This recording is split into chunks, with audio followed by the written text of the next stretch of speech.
Salut à vous, j'espère que vous allez bien. Ah, ça fait vraiment un bail, ça fait un bail.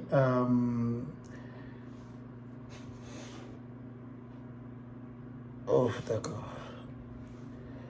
Alors, déjà bravo encore. Je commence cette vidéo tout simplement en disant bravo à ceux qui nous ont inboxé, ceux qui nous ont envoyé des messages pour dire qu'ils ont déjà créé les comptes sur le site Journée Québec. Bravo à vous. Comme vous avez créé le compte, ne pensez pas que ce compte que vous avez créé là, c'est pour nous, hein? C'est pas pour nous, c'est pour vous. C'est votre objectif. Vous voulez immigrer tantôt et ce que nous on fait simplement, c'est de vous donner l'information. C'est à vous d'en profiter. Si vous le voulez, tant mieux. Si vous ne voulez pas, si vous ne voulez pas partager simplement, et permettez à ce que tous ceux qui sont juste autour de vous puissent aussi en profiter. Donc, il y a des personnes qui ne savent pas encore. Et c'est des personnes qui sont, comment on appelle ça, ils ont un retard. Donc, pas un retard pour dire que la montre ou bien leur temps ne fonctionne pas. C'est juste que le retard est dans la tête. Pendant que d'autres personnes cherchent l'information, pendant que d'autres personnes se lancent, il y a d'autres personnes qui sont seulement là pour écouter. Donc, peut-être qu'ils ont les mégas, ils ont assez de mégas pour écouter les vidéos. Tant mieux. Écoutez les vidéos, s'il vous plaît. Partagez même si possible. Mais pour ceux qui veulent vraiment se lancer et qui ont pris la peine de mettre les mégas dans leurs appareils, sur les iPhones, sur les Android, sur les PC, pour regarder les vidéos qui pourront les aider à avoir la motivation. Parce que je ne fais pas simplement que vous donner l'information, mais je vous donne aussi de la motivation. Pourquoi? Parce que ne pensez pas que je venais simplement faire des vidéos, genre il y a immigration ici, il y a immigration là-bas, et vous venez, c'est tout. Qu'est-ce qui prouve que ce que vous allez faire là, tant mieux, c'est bon. Qu'est-ce qui prouve que si vous venez sur le Canada, vous allez réussir? Qu'est-ce qui prouve? Il y a autant de choses qui encadrent ça. Et c'est mon travail tantôt de pouvoir vous donner les informations qui pourront vous booster, des informations qui pourront vous faire réfléchir pour pouvoir mieux vous lancer. Donc, j'ai dit tantôt, si vous voyez que vous n'êtes pas encore prêt ou vous n'êtes pas encore prête, tant mieux, c'est pas grave, c'est pas un problème. Prenez votre temps maintenant aussi, prenez des notes, gardez-les et surtout, avec le peu de finances que vous avez, faites un pas en avant et constituez les dossiers pas à pas, constituez vos dossiers. Dès que c'est bon, lancez-vous, tout simplement. Il n'y a rien de compliqué dans ça, il n'y a rien de difficile dans ça. Mais, sachez une chose, la garantie du visa ne dépend pas de l'agence d'immigration que vous allez demander ou bien qui vont vous accompagner, non. La garantie de votre visa ne dépend pas de celui qui va vous dire donne-moi 2 millions pour que tu aies fait cela, donne-moi 3 millions, non. La garantie du visa dépend de celui-là que tu ne connais même pas. Je ne sais pas si tu vas me connaître un jour son nom, qui sera devant ton dossier, en train de regarder comme ça là, en train de décortiquer chaque ligne que tu as écrite dans ta lettre explicative, en train de vérifier que tes dossiers sont vraiment vrais, en train d'appeler pour vérifier si vraiment les informations que tu as données dans ta demande sont réelles, ça existe. Personne ne le connaît, personne ne le connaît, soit c'est une femme, soit c'est un homme, soit c'est un enfant, mais qui a peut-être plus de 18 ans. Personne ne connaît qui gère votre dossier au niveau du gouvernement fédéral du Canada. Alors, c'est juste pour vous faire comprendre que la seule chose que vous avez et que vous contrôlez actuellement, c'est seulement la documentation. C'est seulement la procédure, les étapes. C'est la seule chose que vous contrôlez. À part ça, le reste là, quand vous avez affaire aux demandes et que vous avez déjà envoyé, ça ne dépend plus de personne. Votre agence d'immigration que vous avez payé 2 millions, il ne contrôle plus rien. Vous comprenez un peu? Donc, soit vous allez avoir le visa, soit vous n'allez pas avoir le visa. Dans tous les cas, il y aura un résultat. Que cela soit positif ou négatif, il y aura toujours la chance pour vous, si c'est négatif, la chance pour vous de toujours faire un recours. Si c'est positif, la chance pour vous de jubiler en famille. Mais tant mieux, le résultat tantôt sera toujours disponible. Le résultat, lui, sera toujours disponible. Donc, ne pensez pas que parce que vous avez payé quelqu'un 1 million, 4 millions, 5 millions, parce qu'il vous a dit, et là, c'est les mots qu'il faut employer, parce que la semaine-ci, on n'a pas tellement eu à faire des vidéos, mais on a reçu tellement de messages de personnes qui nous ont envoyé des différentes offres d'emploi, les différents, que pendant, aidez-nous à vérifier si ceci est bon, si ceci n'est pas bon. J'ai dit, mais attendez, je ne suis pas un détecteur de mensonges. Nous ne sommes pas des détecteurs de mensonges. Donc, ne nous envoyez pas les choses pour qu'on puisse vérifier à votre place. Je ne sais pas comment vous avez fait cela. Je ne sais pas où vous avez obtenu l'emploi là. Je ne sais pas quel site vous êtes parti vérifier. Je ne sais pas avec qui vous causez la nuit. Donc, vous venez simplement pour que je vous dise oui ou non. Et après, maintenant, vous partez derrière causer avec la personne. Je ne sais pas trop. Donc, ce qui a fait qu'on n'a pas voulu répondre à tous ces messages-là. Donc, on a préféré simplement décider de préférer tantôt avec mes gars de faire une vidéo auquel je pourrais juste attirer l'attention de beaucoup de personnes pour dire l'offre d'emploi, si vous obtenez une offre d'emploi et que dans l'offre d'emploi là, il n'y a pas le EIMT, ça veut dire l'impact d'études. Oui, un peu. Il n'y a pas l'étude d'impact, désolé, l'étude d'impact sur le marché du travail. Alors, sachez que l'offre d'emploi, c'est vraiment nul à venir. Donc, ça veut dire que ça n'existe pas. On ne gère pas ça. Donc, Quand vous recevez votre offre d'emploi, il y a deux documents. Il y a le document de EIMT, dans l'étude d'impact sur le marché du travail. Et maintenant, il y a votre offre d'emploi. Voilà les deux documents les plus importants quand vous avez votre offre d'emploi. Pour ceux qui veulent venir travailler ici au Canada. Soit la deuxième offre d'emploi ou la deuxième partie de ça, c'est que vous avez un permis de travail directement qui vous donne l'accès de venir travailler pour n'importe quel employeur au Canada. Et pour obtenir ce permis de travail ouvert là, tantôt, vous devez soit avoir une personne qui est déjà au Canada. C'est la meilleure méthode. Vous devez avoir une personne qui est déjà au Canada. Une personne qui est prête à vous sponsoriser. Soit c'est votre conjointe, soit c'est votre femme, soit c'est votre frère de sang, soit c'est votre mère, père, grand-père et autres qui vous invite ici au Canada. Là, vous venez avec un permis de travail ouvert tantôt. Donc, pour ça, je pense que vous avez compris. Et juste pour vous redire encore, personne ne peut vous garantir votre visa. Même si on vous dit que vous allez avoir visa 100%, s'il vous plaît, ne tombez pas dans ça. Parce que vous ne connaissez pas qui gère votre dossier au niveau de l'immigration. Même celui qui vous aide à faire votre demande là, il ne connaît pas qui gère votre dossier. Donc, cela étant dit, on va aller directement dans un sujet comme on a déjà tellement parlé. Et je vais toujours continuer à parler parce que c'est déjà la deuxième phase de l'année, donc automatiquement à la fin d'année. J'espère que tous ceux qui nous ont suivis depuis le début de l'aventure jusqu'à maintenant, ont déjà au moins le minimum. Quand je dis le minimum, tantôt c'est quoi? C'est simplement d'avoir les documents de base. C'est-à-dire votre passeport, votre diplôme évalué, votre test de langue, votre certificat de travail ou bien tout autre document que vous avez besoin. Tout autre document que vous avez besoin. Alors, donc, ce que j'aimerais juste attirer, l'attention que j'aimerais attirer, c'est au niveau de l'entrée express. Pour tous ces candidats-là qui veulent faire l'entrée express tantôt, je vous ai dit, l'entrée express, c'est l'une des méthodes les plus, c'est le non-stress. Donc, c'est la méthode de voyage ou bien c'est la méthode d'immigration qui n'a pas de stress. Ça ne vous dérange en rien. Donc, c'est une méthode que vous prenez votre temps. Et l'entrée express est bien dans le sens que ça vous permet d'améliorer vos compétences, ça vous permet d'améliorer vos qualifications, ça vous permet d'améliorer tellement de choses et de venir compléter votre documentation. Donc, l'entrée express n'est pas faite pour genre que j'ai déjà tout fait, j'ai postulé et conçu à temps. Cela, c'est peut-être que si vous avez sacrifié votre temps. Et je vous dis une chose, ne faites pas l'entrée express si vous êtes impatient. Ne faites pas l'entrée express parce qu'il y a des personnes qui ont fait l'entrée express, ils attendent 2 ans, 3 ans, 5 ans même si pour certaines. Et l'entrée express, c'est en fonction des points. C'est en fonction des points. Je vais faire une vidéo détaillée dessus où je vais vous expliquer directement c'est quoi l'entrée express et les différents pointages. Et là où on vérifie les points là, comment vous devez le vérifier. Une vidéo prochainement. Parce que là, ce n'est pas vraiment mon objectif pour le moment. Parce que j'ai d'autres choses très importantes. Mais aujourd'hui, j'aimerais juste me préciser sur comment est-ce que vous pouvez améliorer votre statut. Pour ceux qui veulent faire l'entrée express, vous devez vous focaliser sur 5 points. Pour ceux qui veulent faire l'entrée express, vous devez vous focaliser majoritairement. Il y a plein d'autres choses. Hein. Sachez ici, il y a plein d'autres choses. Ne pensez pas que vous pouvez juste vous lever un bon matin et puis remplir l'entrée express. Non. Il y a des critères. D'abord, pour être éligible pour l'entrée express, il y a un questionnaire que vous allez répondre au départ.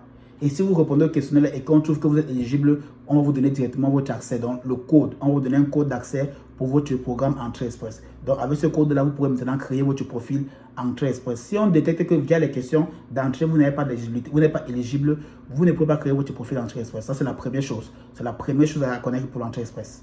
Donc, je vais parler ici de 5 choses les plus importantes dans l'Entrée Express. La première des choses que je vais parler ici, c'est les finances. Je vais caler d'abord sur les finances. Les finances, vous devez prouver que vous allez avoir les finances. Et c'est la meilleure méthode pour vous d'immigrer en couple. Ça veut dire si vous êtes en couple et que vous avez déjà de l'expérience de travail dans un domaine bien spécifique pendant de nombreuses années, ou bien vous avez des diplômes bien usés, ça veut dire, quand je dis diplôme bien huilé, ça veut dire quoi? Ça veut dire des personnes, si vous avez déjà le bac minimum, la licence, le master et autres en couple, là c'est vraiment le programme idéal pour vous. C'est le programme qu'il vous faut en couple. Pourquoi en couple? Parce qu'en couple, vous avez 2 fois plus de chances d'immigrer. Et même dans la loi du Canada, ils préfèrent même des personnes qui sont en couple parce qu'ils savent que vous allez venir vous installer et vous allez participer à l'économie du Canada. Vous voyez un peu? Donc quand vous êtes en couple, vous avez 2 fois plus de chances qu'une personne qui est seule pour faire sa procédure via l'entrée express. Donc ce qui fait qu'en couple, c'est une très bonne méthode. Seul, c'est toujours bien. Mais il faut vraiment que tu sois vraiment très, très extraordinaire. Ça veut dire tu dois avoir une licence, par exemple, minimum. Donc, je vais dire, le premier document que vous devez avoir pour l'entrée express, c'est les finances. vous devez être capable de prouver que vous allez avoir les finances pour vous prendre en charge durant 1 an. J'aime toujours dire 1 an, j'aime pas dire 6 mois. Les autres vont dire 6 mois et autres. Peut-être c'est vrai, peut-être c'est pas vrai. Mais moi, j'aime toujours être sur 1 an. 1 an, pourquoi? Parce que si vous avez les finances d'1 an, et on sait automatiquement que la résidence permanente ou bien l'entrée express, c'est pour venir ici et commencer à travailler. C'est pas pour venir commencer à étudier. Donc, c'est pour venir commencer à travailler automatiquement. Donc, on sait que quand vous allez venir, les 3 premiers mois qui seront au Canada, vous serez là pour vous adapter. Et après ça, maintenant, vous allez trouver un travail. Bien sûr, vous allez travailler. Là, c'est pas très grosse chose. Voilà pourquoi les fonds qu'on demande ne sont pas trop volumineux. Maintenant, ça dépend parfois aussi de l'inflation. Ça dépend parfois aussi du programme. Parce que beaucoup de personnes peuvent reçu l'entrée express, mais pour immigrer dans un pays bien spécifique. Vous voyez un peu, peut-être que vous avez des qualifications qu'un gouverneur, une province a détectées via l'entrée express, et peut-être que vous avez eu à postuler même pour un autre programme dans une province, et en passant via entrée express, on vous a sélectionné. Vous voyez un peu. Donc, en fonction de la province que vous allez immigrer pour vivre avec votre entrée express, et il y a des fonds minimum que vous devez avoir pour survivre pendant 1 an. Vous devez avoir ces fonds déjà prêts dans votre compte. Maintenant, le programme Entrée Express tantôt, c'est la première phase, c'est d'abord de remplir les informations en ligne. Ça, c'est la première phase. Vous devez remplir les informations réelles et à temps réel que vous avez. Et par la suite, maintenant, quand cela sera fait, si vous êtes sélectionné, vous allez recevoir maintenant une demande d'envoyer tous les documents que vous avez eu à remplir pendant la première phase. Et vous devez envoyer les originaux, bon, les certifiés tantôt. Les copies certifiées si possible même. N'envoyez pas les originaux complets parce que d'ailleurs, vous pouvez envoyer, vous allez seulement scanner. Quand vous allez scanner les originaux là, vous allez les envoyer. Les originaux principalement, vous allez les envoyer ça. Et quand vous allez envoyer, ils vont simplement vérifier s'ils confirment que les informations que vous avez eu à remplir dès la première phase, qui a permis à ce qu'on vous sélectionne et que vous avez envoyé les documents qui confirment bien cela, c'est là où maintenant on vous envoie simplement votre lettre officielle qui dit vous êtes désormais résident permanent du Canada. Vous voyez un peu? Donc, c'est très important de remplir les informations que vous allez pouvoir présenter. Ne remplissez pas les informations. Si on vous demande demain, c'est là-bas que vous allez commencer à aller faire, vous voyez un peu, le combat. Comment on dit au Cameroun? Le combat. Donc, allez commencer à taquiner un peu, hein, effacer le A qui n'y avait pas là et mettre le I qui n'y avait pas. D'accord. Donc, mettez les informations réelles et à temps réel qui permettent à ce que si demain vous sélectionnez, vous pouvez présenter les documents là. Ça, c'est la première chose. La deuxième chose, c'est votre diplôme. Vous devez tout faire pour faire évaluer votre diplôme. Le gouvernement du Canada ne reconnaît pas votre diplôme. Ils ne reconnaissent pas, même si vous venez d'un pays, qui parle français et anglais, ils ne reconnaissent pas votre diplôme. Pour ceux qui veulent venir via l'entrée express, vous devez respecter leurs lois. C'est leur loi, ce n'est pas votre loi.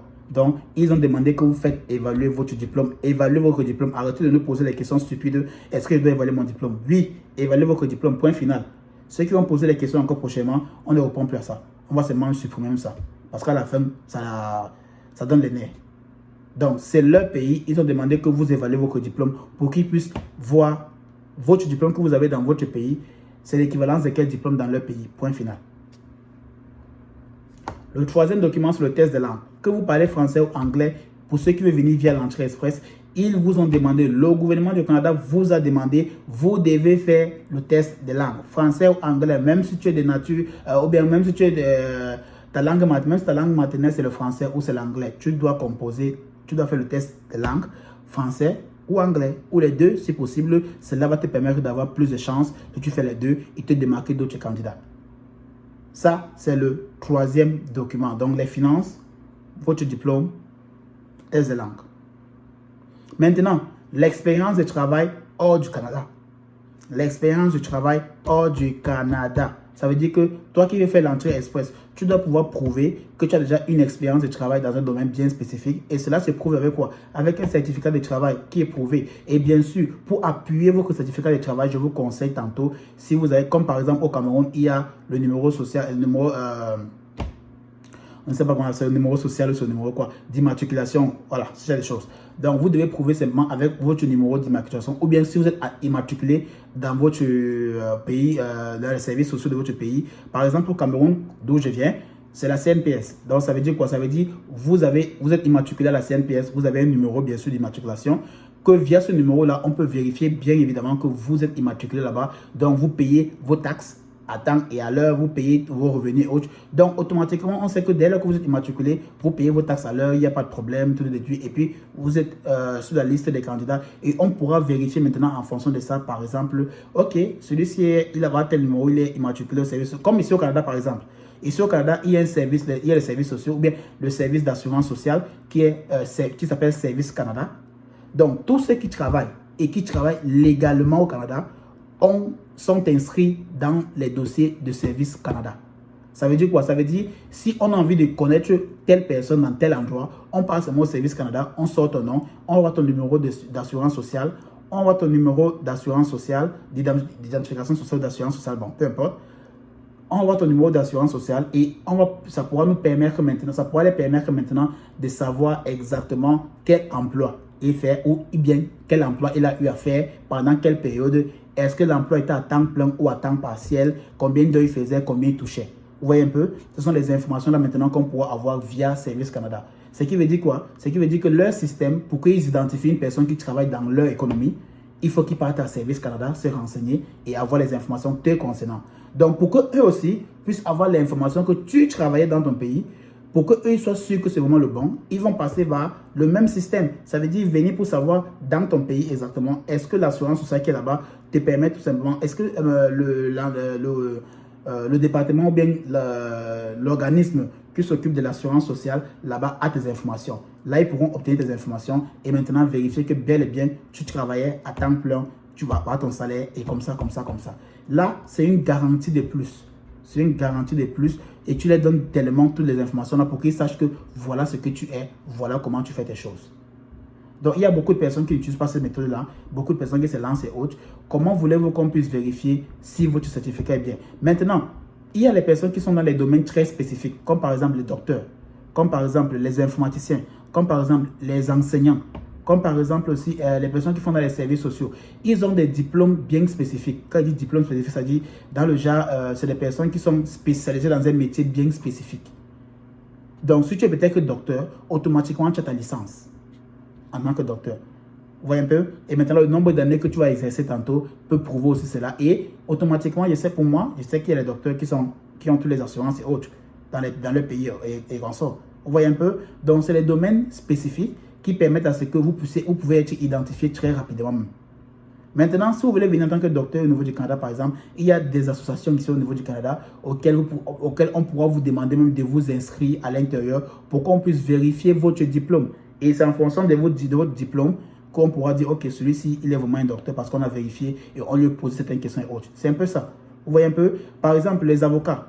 Quand tu es avocat, ça veut dire que tu es spécialisé dans l'avocat. Pourquoi on connaît que tu es un avocat? Par exemple, qu'est-ce qu'on fait? On passe simplement au barreau du pays, des avocats de ton pays.